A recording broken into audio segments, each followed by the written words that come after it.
This episode of MachiniphobiC is sponsored by Anthony. That's all it says on the paper. So thanks, Anthony.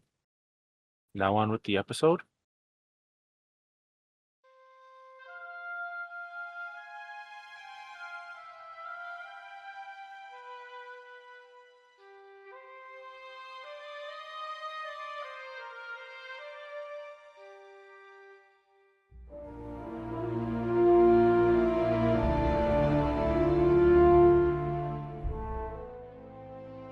Hey guys, it's me, Flick, and Derelict, and we're here with a very special guest, Darius of the West. Hello, Darius. Hi guys, glad to be here. How about you introduce your sexy self to the audience? I don't know about that, but I'll give it my best introduction. Hey guys, I'm Darius. I worked on the Hog Derby Duels Halo Machinima from 2009 until this past September in 2022. I'm on that track right now to be working on oneself. Darius, we usually kind of start the podcast by asking people where they came from or what kind of got them started making Machinima. Sure. What really got me started was back in 2007. I got into just recording some of my gameplay, and I loved use the Warthogs in Halo 1 all the time to crash into stuff. CTF, we'd take the Warthogs, bash them into the enemy when they were trying to capture the flag. Had a great time with that. Made a gameplay video, and I said, I'm going to write some music over it. And so I did that. I did that first video back in June 2007. I ended up making like 8 or 9 of those. And by the end, I had started putting some together some random story and some voice actors. I also participated, all friends on my X-Fire list. And so, what was it? November of 2008, I did the last one. And someone in one of my friends suggested, hey, what about making that a machinima? I said, that would be a cool idea. And I said, we'll have one-on-one fights instead of just having like 7, 8 people running a trail of Warthogs, because otherwise it'd be crazy. And so that was the basic idea of how the show got started. You were doing it on CE, and for those not aware of the series, is that the entire series takes place between CE and Custom Edition, is that right? Yes. Obviously the quality jumped up as well, right? So if you kept it on CE from the very start up until the very day, you probably would have like a bit of a quality fall off. But up until the last episode, the quality stays high, but the engine is the same, so it has a really rich nostalgic feel about it. Why did you pick Halo CE? Because at the time, that was the Halo that I enjoyed the most. I did have Halo 3 on 360 at the time. Well, for a brief time until I got a Red Ring of Death, but never got an Xbox 360 again. But I mostly played Custom Edition for the most part. I'm guessing that's how you got a lot of the, not theater mode, but how you got a lot of the fly cam and a lot of shots without having the HUD up through Custom Edition with mods and stuff. Although it wasn't even a mod, it was just using the developer mode camera that's accessible with the console function.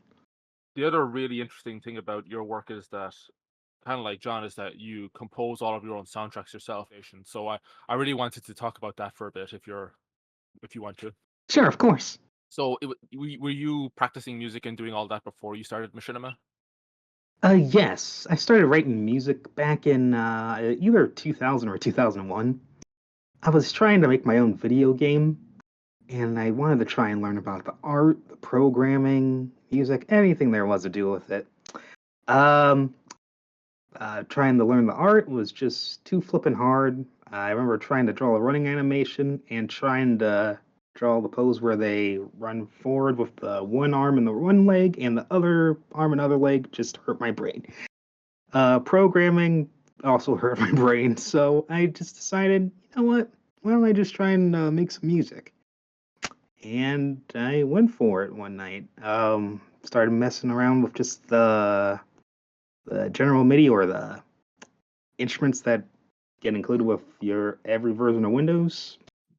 and some software called Anvil Studio. Just started messing around with it one day, and had a blast. It sounded absolutely horrible, but I had a blast, and I kept on writing music from that day in 2000 until I started making Hog Derby, and been doing it ever since. I was just saying that's really cool. Like, I can't play it. I used to be able to play the flute, but well, kind of. I couldn't really play the flute, but I used to play it. That wasn't a fluke flick. Anyway, one thing that I'm always saying to people who are wanting to start Machinima and stuff is that if you don't have access to a lot of actors or crew and all that, is that playing around on theater mode and doing Machinima kind of helps you develop your skill for filmmaking, especially if you're in the early stages.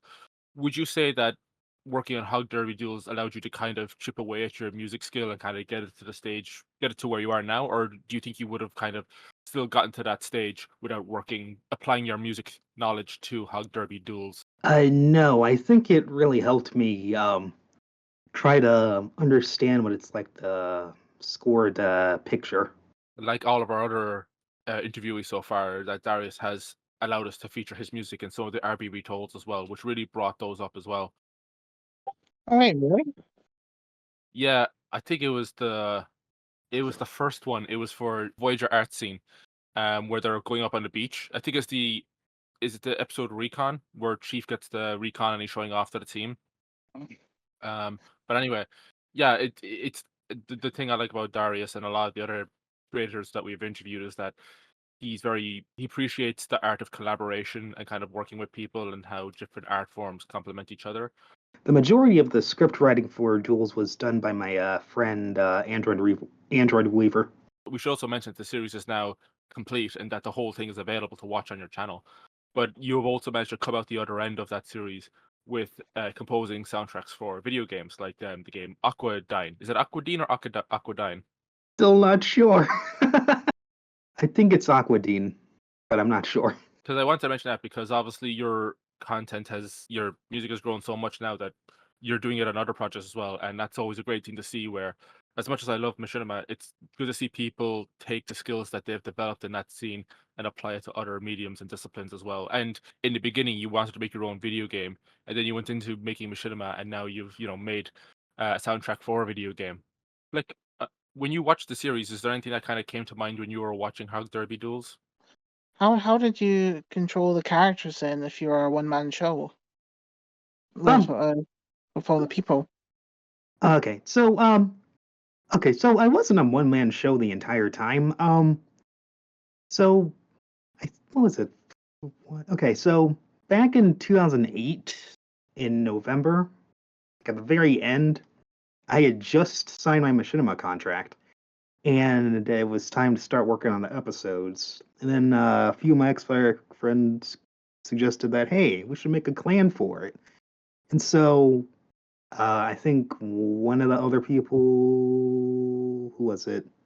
I think it was Farmer ZA or someone else, I don't remember which. They set up the clan on Xfire.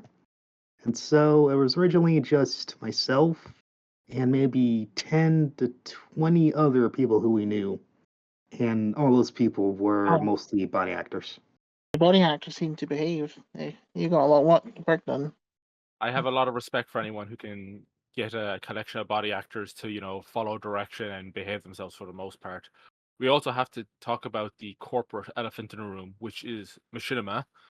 Not the medium, but the actual company. As you were signed to Machinima for a while. Do you want to talk about that for a bit? Yeah, how did you get signed? The very last gameplay video that I made was what was it? Hog Derby 4: The Fated Battle. Well, I finished it, and someone suggested, "Hey, why not write a letter to Machinima and ask them to sponsor you?" I didn't see any other way of potentially of being able to be contract with them, so I did it. Wrote some random letter, attached the video, and then it was either 3 days to a week later, I get a message back from Machinima on YouTube, and it said Machinima.com partnership opportunity. And they went into detail about what it entailed, how do you get paid, and all stuff like that. Was your time at Machinima pretty affable, or was it one of those things where towards the end was a little bit rocky? Because obviously, from the outside looking in, there's a pretty prevailing narrative about the company, about how things were run. But were you at least happy during your time putting your content on their platform? For the majority of the time, yeah, I had a great time. Oh, That's good because I obviously me and Flick never made content for Machinima, but I rather than kind of push a narrative on anything, I just want to hear your side of things before we go down any kind of rabbit holes of poisoning the well, so to speak, because not everybody will have negative experiences with them, and I just wanted to hear from your side. Did you ever get to network or talk with any of the other creators at Machinima? Yes, I did. At the time when I was there, we had a Facebook group for all the directors. It was a private, enclosed group. wait, And Flick, did you say something? was John in it? John Graham? Uh, I actually think he was in the Facebook group. I never got to talk with him. Not Oh. then, but yeah, he was there. I want to say like maybe 200 to 300, maybe 400 other directors. There was a ton of people there. Because I understand that you were all remotely making content and stuff, but was there at least a nice kind of vibe there between like kind of like a camaraderie or like a nice back and forth between directors? Yeah, there was a good camaraderie. Everyone who I talked to really seemed to get along pretty well. That's good. It's nice when there's people collaborating and talking back and forth. Why are you called Darius of the West? Sure.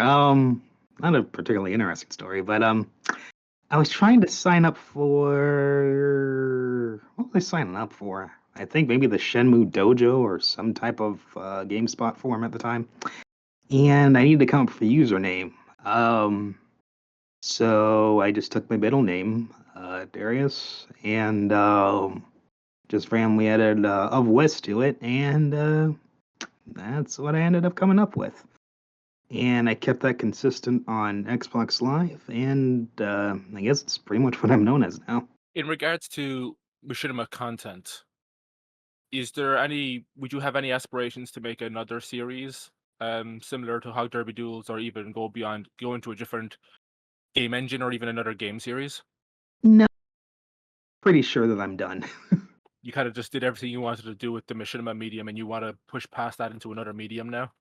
Yeah, I've pretty much done everything that I set out to do. There's a lot to be said about following through with a project for as long as you have and seeing it through and finishing it, rather than certain content creators who will remain nameless who make a really good Machinima series and don't complete it. Yeah, I don't like those guys. Yeah, fuck those guys. I wonder who they are. On that topic though, I wanted to ask you what creators you look to or who inspires you in regards to your own content. John probably. Like, you're not the fucking guest. Oh, okay. Yeah, Darius, what content creators inspire you? Are you talking about for Machinima or just music? Both. Yeah, I mean, Both, you I can guess. answer. God. Okay. Yeah, I'll answer this, and I'm also gonna mention something else. But music, I'd say John Williams, the Star Wars ET composer, is probably my favorite composer overall. I would also say I really enjoyed all of the music for the Pokemon anime, especially the Japanese version. The composer, what was his name? Shinji Miyazaki. Bye Love- Bye Butterfree used to make me cry. Pardon? I didn't hear that. Bye Bye Butterfree used to make me cry. The episode. That was a good episode. I can actually hear that Pokemon influence in some of your soundtracks. Actually, that's interesting. Yes, as far as when it comes to the music tracks that use live players, I'm pretty much trying to go for a Pokemon style sound as far as it goes for those. It is very hearty and full of life. Because I haven't watched the Pokemon anime since I was young, but I remember you'd hear those music. The first season is called Indigo League, right? Right. There was like a staple they had in each episode where it would be on the previous episode or coming up on this episode or on the next episode. And I remember faintly how that string selection or whatever sounded like. And your Mhm. sound, like, I didn't notice it when I first heard your music or when I first watched Hog Derby Duels. But now that you mention it, that's probably the music that immediately reminds me of it. And it's interesting because you can hear people's influences in different things. Like, I don't like bringing up John's work too much, John Graham's, but um, he talks about how one of his biggest inspirations for his show was Breaking Bad, and that's evident in all of season 7. And Mhm. even for some of his music, I think he said that Alan Silvestri and Hans Zimmer were some of his influences for soundtrack. Occasionally, you will hear that, but at other times, Uh-huh. then you'll see or you'll hear rather some of the influences from the composer who did some of the songs for Breaking Bad, which seems a little bit more not sample, but kind of written around the acoustics of the scene itself. When they're not using licensed music, they're usually making some kind of soundscape based around the flasks and stuff or whatever's happening in that scene. So Mhm. it's really cool seeing how you pull in influences from different places. Like Blick is a really cool example of what Tommy Wiseau would be like if he played Halo all day. The music that influences me the most is Ramen from the Game of Thrones series. His music, I really like even his music sometimes appears in oneself, like Light of the Seven that appears in oneself. Yeah, in a really subtle way. Thanks. Did it? Okay, great. Because I really want to talk about my favorite episode of Hog Derby Duels, which is Trans Hoggers. Yes, transhoggers. Yeah, it's because it breaks the norm from I guess from the traditional, just the dueling of the hogs, where we get Mhm. this really awesome sequence of a warthog turning into like a kind of like a weaponized mech with one of the Spartans Mhm. in it, and I look back at it. It's in the Is it? It's in the thumbnail, but there's a bit of lens flare, so you can't really tell. But when I was watching the episode, it completely caught off guard. And you don't have the original air date for that episode, do you? That would have been in 2012. It was the very last episode that was made for Machinima's channel, and it got rejected, so it never went up. Oh, because because it's in custom edition, right? It's sometimes hard to put a timeline on when it came out because when something is filmed in CE or custom edition, it could be anywhere from the early 2000s to 2023. Yeah, so that episode was filmed in 2012. Was filmed in 2012, and no, filmed in 2011, animated in 2012, and was finished I think September 2012. Yeah. What it reminded me of was actually when Red versus Blue initially brought in Monty to bring in do a lot of their animated sequences. It's something that wasn't well, I guess with Monty stuff, it became a central point of the series when you consider where they're at now. But for that point in time, it was something that was kind of comical, but also really awesome because it added to the series. And if they just got into like Gundams or something, it would still be cool, but it would pull away from the actual thing of the show. The fact that they used actual warthogs in something was really awesome. And Christ, I still watch it like to this day because it's something that I do a lot of animation for my Machinima now, and I do a lot of stuff in Blender, and I'm I'm nowhere near as good as it as I would like to be, but I'm one of those things uh, where I try to cut corners and try to not pull ideas, but find inspiration to find ways around doing things. And that's an idea that I'd like to see if I could take influence from and bring it to my own stuff, like the idea of warthog mechs, because mhm. I think I've mentioned this to you before. I don't know if Flip knows this, but um, the Hog Derby Duel series was a massive inspiration for my RB Bowl series because Really? I had no yeah, idea. oh yeah, like because there's plenty of all the machinima that you see out there for the most part is scripted stuff where people carefully put in shots or they'll they treat it like an actual film, and then you'll have the esports community where it's just raw camera feeds where it'll just be someone's POV as they play a match, and it's very I think it's very stale to watch because you're just watching raw gameplay. And one of the things that John talks about in his guide for Machinima is you have to kind of, for anyone who doesn't know what Machinima is, you need to pull people away from viewing your content as just gameplay footage and showing them the cinematic merit of it.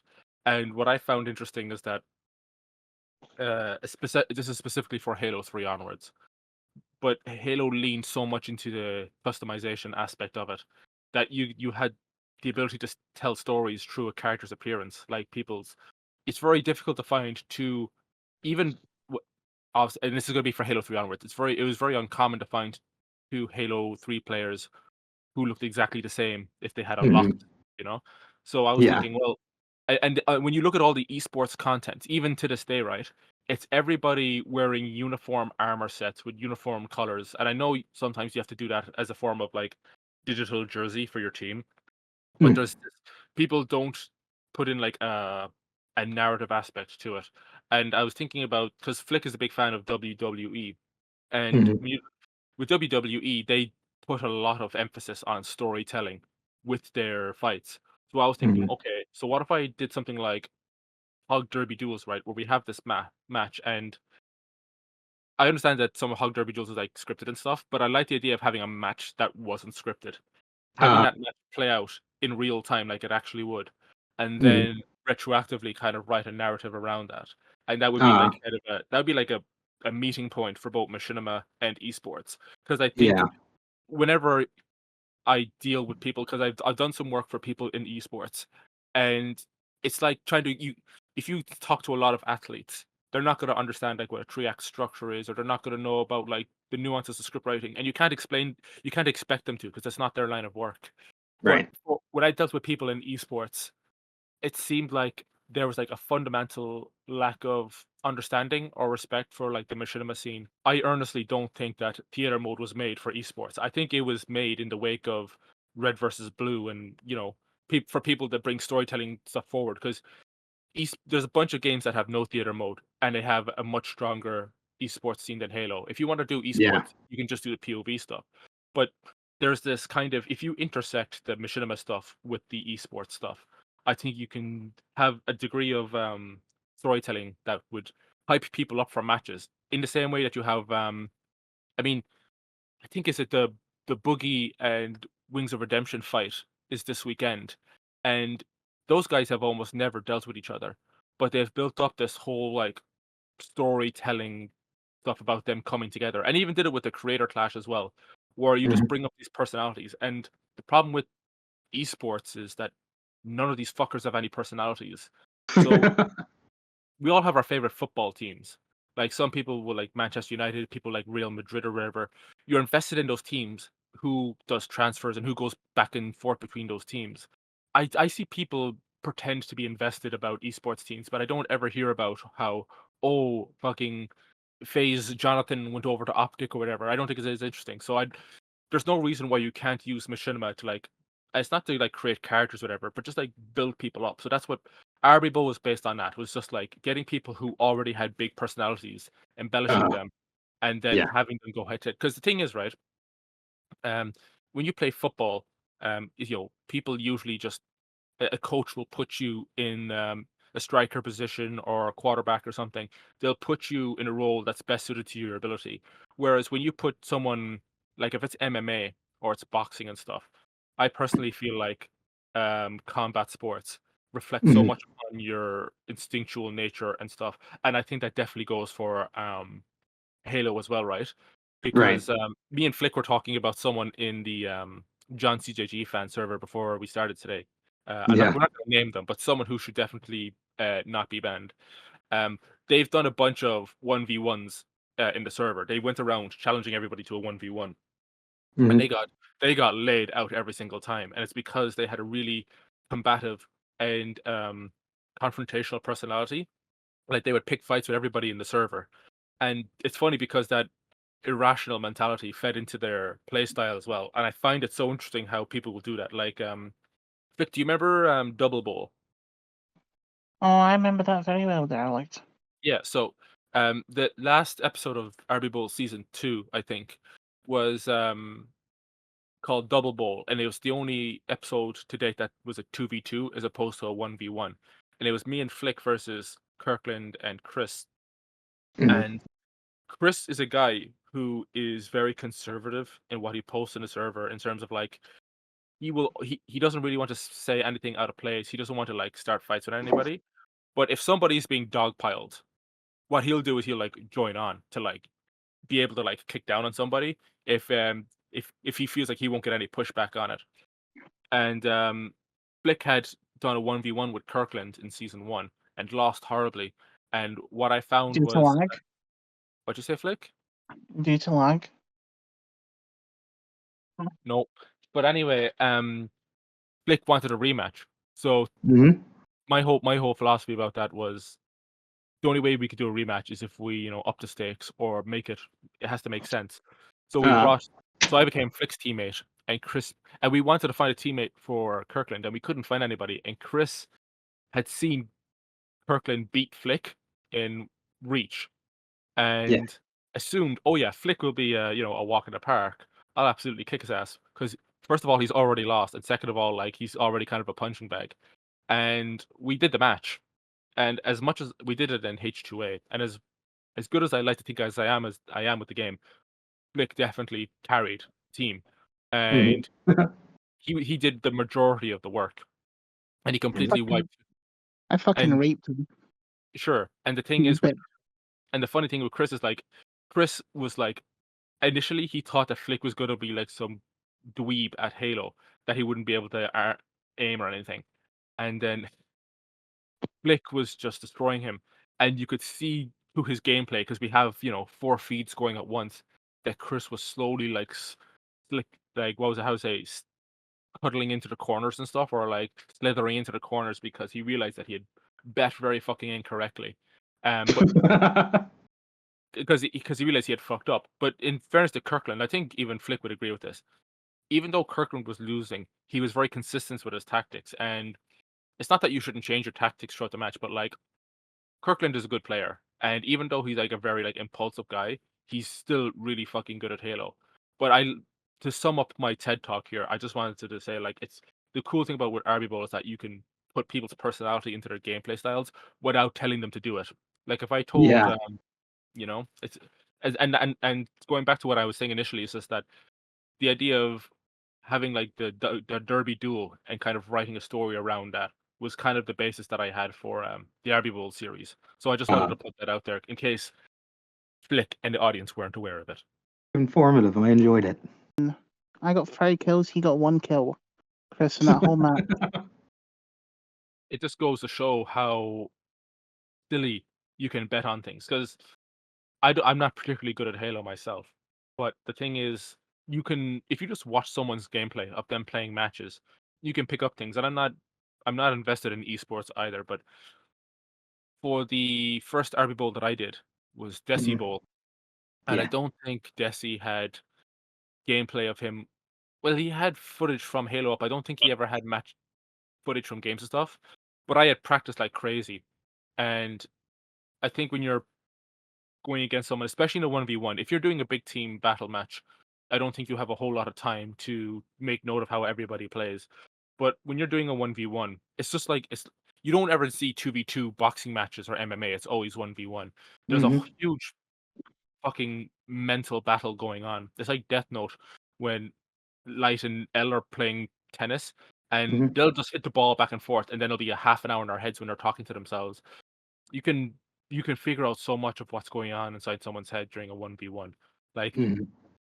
for Flick's 1v1 with Kirk, you can see every time Flick got killed, he was like doing melee attacks in the air and stuff because you can tell he was like tweaking out over losing. Yeah. But, I I wasn't mean, tweaking out, I was lagging. so the lag was making you do melee attacks. That's what happened. Yeah, I walked off. Why would I walk off the map and lose myself a kill if I wasn't lagging? Like, seriously. Probably the same reason you attacked me mid-match. Well, well, you were just standing there, so I had to take advantage of you and kill Oh, you. Get my kill. oh, It was get my kill back from the one when I walked off the map. Well, I just wanted to put it out there that Flick likes to take advantage of people. No, not in that way. Like seriously.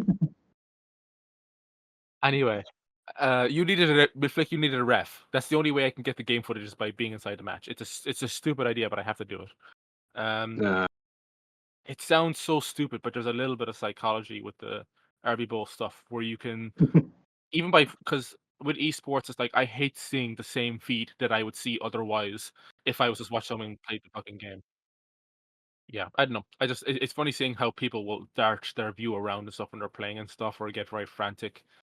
Uh, it's fun to think about. I haven't had a chance to talk about RB Bowl on the podcast yet, so I figured I'd get that out of the way so I don't annoy any other guests about it. Yeah, hey, let's return to the Darius podcast. Yes. So so are you? I see you. Are you ever gonna? Do you do covers for music, or do you just make your own music? I don't really do covers at all. I mostly just write originals. Oh, okay. Sad face. I'm a fan of covers, but I'm not really interested in doing them myself. But I see. well, I'm aware that you compose music. Have you done many live performances? You mean like just myself? I mean, no, like concerts or gigs or whatever. No, I haven't done one before. Okay, is that something you're not interested in? I guess. Honestly, I'm super shy, so probably not. Maybe in the future, but who knows? Fair enough. Like you should have gone live with your flute playing or whatever that was you were putting in your mouth.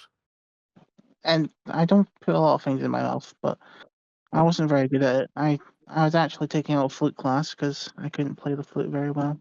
I even got my own special flute. I I got the see-through flute. I got the special flute of the class. I don't know what that means, Flick, but you know, if you got the Uh, flute that none of the other kids got, I'd probably go to the nearest police station. No, I didn't play that kind of flute. I'm not you. Anyway, so Darius, have you watched Derelict's content? Seen a couple of the RB bowls and probably saw RB and the Chief retold. Don't know if I've seen anything else. Well, you don't need to. What was your favorite Derelict video that you've seen? What do you have you ever been in Retold? No. Bro, I told you we featured his music. Yep. I was meaning the filming a Retold. Nope, I haven't.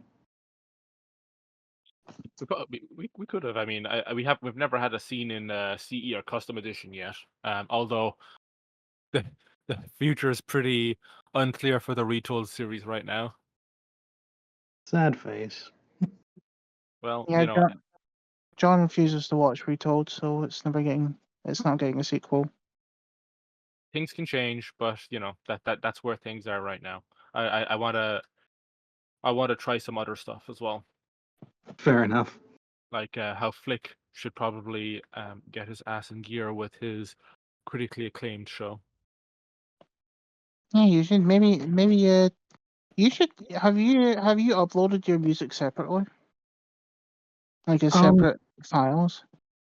To my YouTube, not really. Although I am working on a soundtrack release. I've put a lot of it on my SoundCloud though. How much have you seen much of oneself, Darius?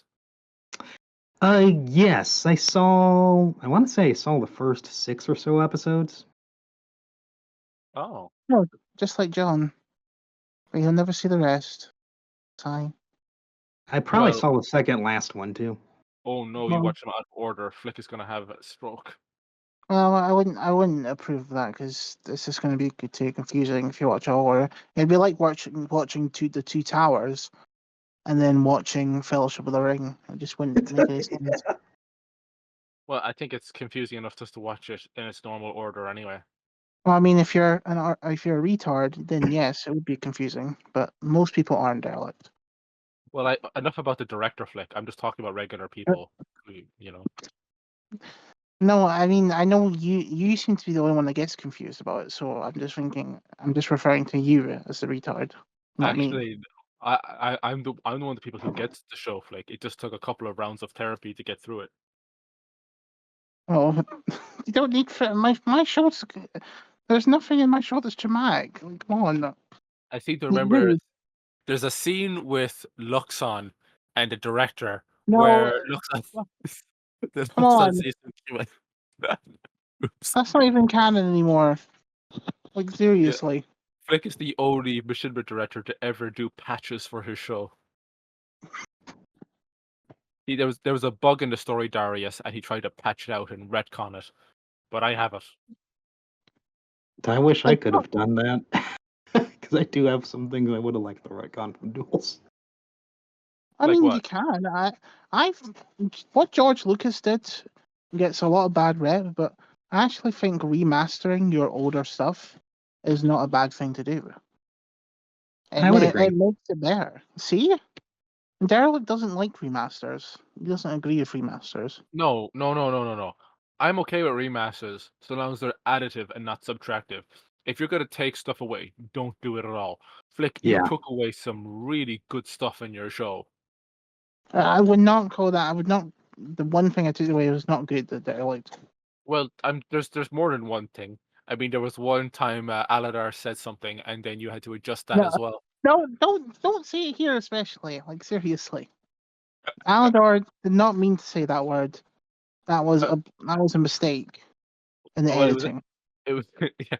Well, no, if he didn't mean to say it, that's not a problem with the editing. That's a problem with the writing. Like, those are two different departments. No, well, that's like saying you can't. That's like saying you can't have any naughty words.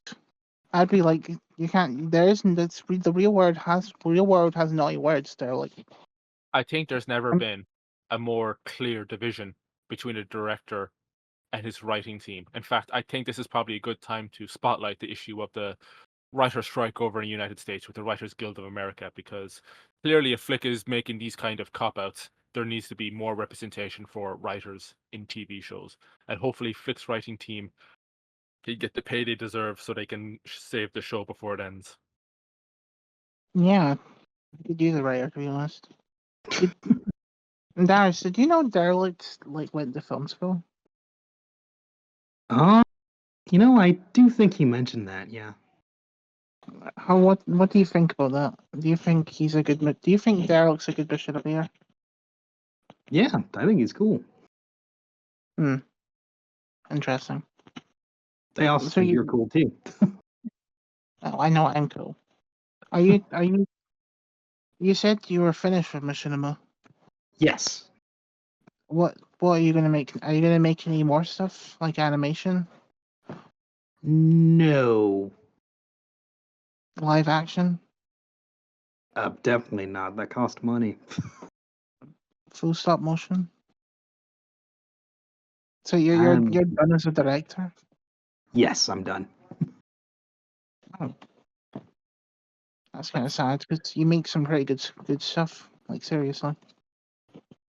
Thanks.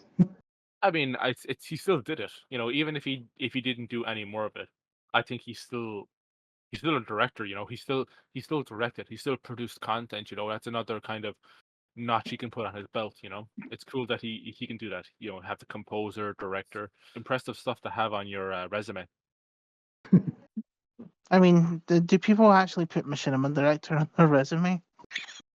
Okay, like, you don't need to put Machinima there. Just put director. So would you show a Machinima? Would you show one of your Machinimas to an employer that I liked? We had this discussion on the podcast with Celtic Horn. Well, I forgot that podcast. I don't re-listen to this podcast. You don't even like the podcast that you work on. Anyway, yeah, no. I've shown people the intro I made for the One Self finale, but that's about it.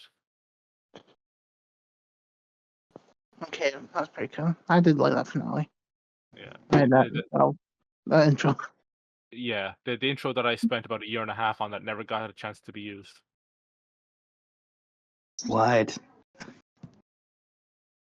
Yeah, Oh, not I yet, not yet. well, yeah, well, Anyway, I mean, yeah, sorry. do you have any more questions for Darius, Derelict? Well, what I wanted to ask Darius is about, his music influences, and not just about, the influences that he's gotten, but I wanted to know if anyone's ever come up to him and said, you inspired my music, or you kind of, if you've ever had to mentor anybody or help them on about their journey, because I guess you're probably closer to my age than Flick's age, so you might be at a stage where you're still taking influence from people, but maybe you're also giving influence to the next generation as well. Uh, Not particularly. I mean, I'll give feedback on other people's work, but that's about it, really. Okay. Would you Like, say you're a mentor, Derelict, for the next generation of Machinimas heirs?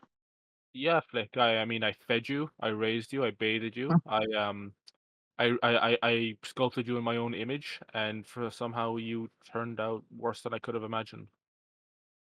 Oh, I think my Machinima's better than yours. But Well, let's put it this way: your machinima is more entertaining. okay, I'll let you. I'll say agree to that. Oh, thank you for letting me have that one, Flick. That means a lot. Do you ever look back at your own machinima and kind of take inventory about what its strengths are, or try to view it objectively? And I don't mean criticize or anything, but is there, because some people can't watch their old stuff, but do you regularly, not regularly, but do you ever at least occasionally watch your own stuff, and what are your thoughts on it? um, let's see. The first 3 episodes, I can't really watch. They're just quite bad. Um, for every episode after that, yeah, I've looked at them sometimes. Eh, I mean, there's things I liked about them, but there's other things I really didn't like. You mind me Oh, asking what? Sure. For example, I guess the fourth episode, Ten Stools, Ten Stools Part One. Things I liked about that. Camera work a whole lot better than the other episodes. Music was okay-ish. Things I didn't like, pretty much anything after the first 5 minutes, because there was a few parts in that episode that got added during editing that didn't really need to be there. So the episode's just longer than it needed to be. I I think the way I get out of chastising myself over my own work is to pull my brain out and view my content in the same way that my content would be viewed in a cringe compilation, where the worst parts of my old content I try to enjoy either ironically or in a almost a jesting way. So even if the work is objectively bad, because again, it's the content that I make now, I could hate in a month's time, I could hate it in a year's time, but I'll at Yeah. least try to give myself the ability to laugh with it or at it, and that it's the only way I can reassure myself that I didn't completely piss away my 20s as I come up on the big 3-0. Yeah, that's fair. Flick, do you feel the same way? Good stuff. Um, So Flick agrees. no, I still like all my yeah, I still like all my videos for the most part. But do you ever wish that you changed certain things about your show? Like, I'd say very fundamental things about your show? Um, I would say probably wouldn't say I wouldn't change anything fundamental. No, actually, I think I'd leave everything the same. If you Darius, if you were given the ability to do Hog Derby duels over, and I know you say you're done with Machinima, but let's just say I'm giving you a blank check for $1 million, or whatever budget you would ask for, Yeah. and you were contractually obligated to do the show over again, is there anything you would do differently other than the stuff you mentioned? Is there anything like massive you would change about the basis of the show? Yes, I would probably actually try to have a coherent story all the way through, like not like one that started in episode one, Kind of came apart in episode 3. Then some kind of new story continued after that. That somewhat tried to relate to the other one, but not exactly. So I think having a coherent plot would help a lot. Actually having an introduction to the characters, get to know what they're about. I think that would have helped a lot. What else? Dan, of course, probably replace all the music with live musicians too. But yeah. That kind of indirectly takes me to my next question as well, and perhaps you've already answered it, but you not only have you been making Machinima longer than me and Flick as well, but you're also further ahead of us in the respect that you've departed the medium of Machinima as well. So now that you're, at least for the time being, your story with Machinima has kind of opened and closed. What I think would be most beneficial for the audience if I asked you what your advice would be to people going into this art form, or what what kind of nuggets of wisdom have you gained over the years? Man, we'd be here for another 10 hours. But let me think of some. Let's have to say no. Number one, just have fun with it. Don't worry about all the comments that people may have about it. Just have fun. Don't worry about it too much. Two, if you want to do a narrative Machinima series, make sure you actually plot the story out from the beginning to the middle, at least through the middle, and also some type of end, instead of doing whatever for 3 episodes and then handing it off to someone else to deal with. Also, don't take it too seriously either. Just do your best and have fun with it. I think that's about it. Okay. That's pretty good advice. Will you follow that advice, Derelict? I know I will. Yeah, absolutely. I think the thing is, I like to act like I know all the stuff I need to know now, but I think I'm learning the entire time. And the advice I would give today is probably going to be very different to the advice I give in a week's time, because I could give people advice to not make mistakes and stuff, but the reality is, I think you have to make those mistakes to kind of grow and mature. So, I do. Flick asked me if I'm a mentor and stuff, and I have mentored 2 or 3 people with Machinima. So, uh, a lot of the time, you try to lead them away from murky waters. If someone is writing content that is like, I'll put Charlie out there.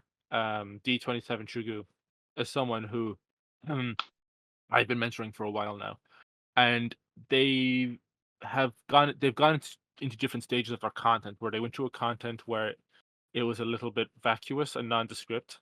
They went into a stage where they were kind of unsure about what content they wanted to make, and then they went into a stage where they're in a stage where they're heavily narrative focused. But they did a backup retold scene for me, and they put a bunch of edgy jokes in there. And they're one of those people that will do. They're unlike myself. They're a very inoffensive person. They don't generally tend to lock horns with people, and they don't really like conflict as much as I do. But put out this video, and they got a decent response. I think, Flick, you saw on the resource that video blew up a little bit in regards to their other videos. And now the the problem is, if you do something that's out of character for you, and you get a positive response to it, all the receptors in your brains will tell you, "Oh, you should do more of this thing." So they made this video that's kind of short fire and a lot of edgy jokes in there, which is no skin off my back. It doesn't bother me, but I don't know if it'll necessarily suit them in their content. But what they're saying right now is, "Oh, I need to make more offensive content," and they're a big fan of South Park, and we can all pretty much agree that South Park has fairly edgy, relatively offensive content, but they always kind of have a backbone of writing and context behind it. And I'm trying to guide Charlie towards the idea of, you can write offensive shit, just try to make it have a reason. Otherwise, you're kind of just farting in the wind and doing edgy shit for no reason. And I don't really care.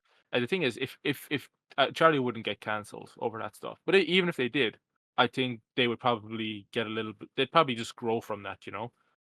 But I just want them to get the most of the content for themselves. I don't really care about how other people interpret their content. I only care about how they interpret their own content. And you probably know better than me and Flick that at the end of the day, it's all about how you feel about the content. You got to make stuff that you like, you know. Yeah. Flick has done really well in that regard. The fact that Flick still holds up his content and is proud of it, I think, is really nice. Now, there's also a little bit of deniability there because he has done remasters. I've remastered absolutely none of my stuff. Mhm. Well, I'm so proud of it. I still like the originals. And George Lucas is still proud of the original Star Wars. He just wanted to, re-envision it. Well, let me know when you sell oneself to Disney for what, 2 billion, and I expect a pay cut from that. Okay, you can get a pay cut. You can get 50p. 50p from 2 billion. Yes. Oh my But god, I'm so lucky. everyone else can get a decent pay, but you get 50p, bitch. Wait, the guy who did like half the editing for your fucking show? Yeah. Well, it's you're getting paid something. I'm getting paid something. Oh my god. I think I'd almost make nothing. I'd actually almost rather make nothing at that stage. Hey, Darius, have you ever voice acted in anything? No, I don't voice act. This is the point. This is the point where Flick says, "Oh, well, you should because you have a nice bassy timbre to your voice." Oh yeah, it's a nice voice. I feel like it's a friendly main character voice, like the new character, like Booker Code or something. If Oh, like if and that's if a Booker girl. Code was if Booker Code was like white, I feel like you could voice him. Is this your way of recasting Booker Cold? No, I'm just saying, in a alternative universe where Booker Code was white, I feel like his voice would be good. Why does it matter what color he is? Oh, because I just feel like his voice would match a white main character, like a new character. It doesn't matter. It doesn't matter. Like you don't see his face. Like he's just his armor is red. Like you never. Okay. Okay. Actually, you know what, Flick? Never mind. Before we close out, let us know what you're working on and where we can find you. Sure. I'm currently working on music for another visual novel game that's called White Nightmare. I have no idea when that's coming out. I guess I'll probably post about it on the Facebook when I get the go ahead. I also did music for an upcoming side scroller action game called Storia Legends Red Moon. I think that's coming out this summer to PC and consoles, but I'm not sure on that yet. But yeah. You Oh, can find me on. Sorry? I can't wait to play those. I'm gonna And wish list them right now. they will be linked in the description when they're out. Or if there's already pre-order pages or whatever, we'll link those as well. Flick, what are you working on? Is there anything coming down the pipeline for you? There's going to be a new Let's Play, not Oddworld. I know I said I would finish Oddworld, but I decided not to finish. I decided not to finish Oddworld.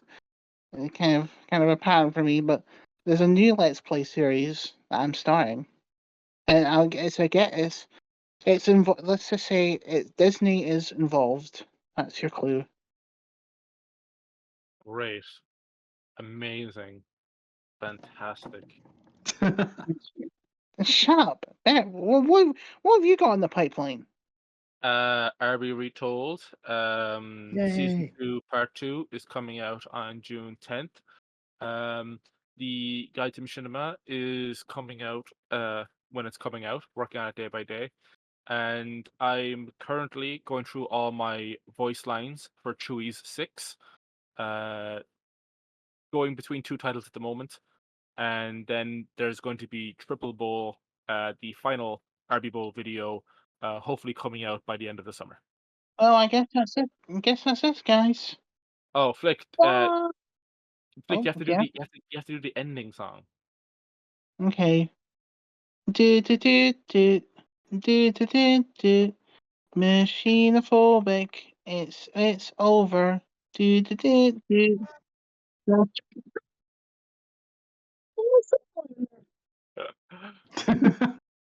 Oh, fuck you. Bye, everyone.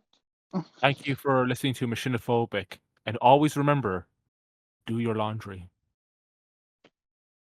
Yes, Eat some sir. cookies too.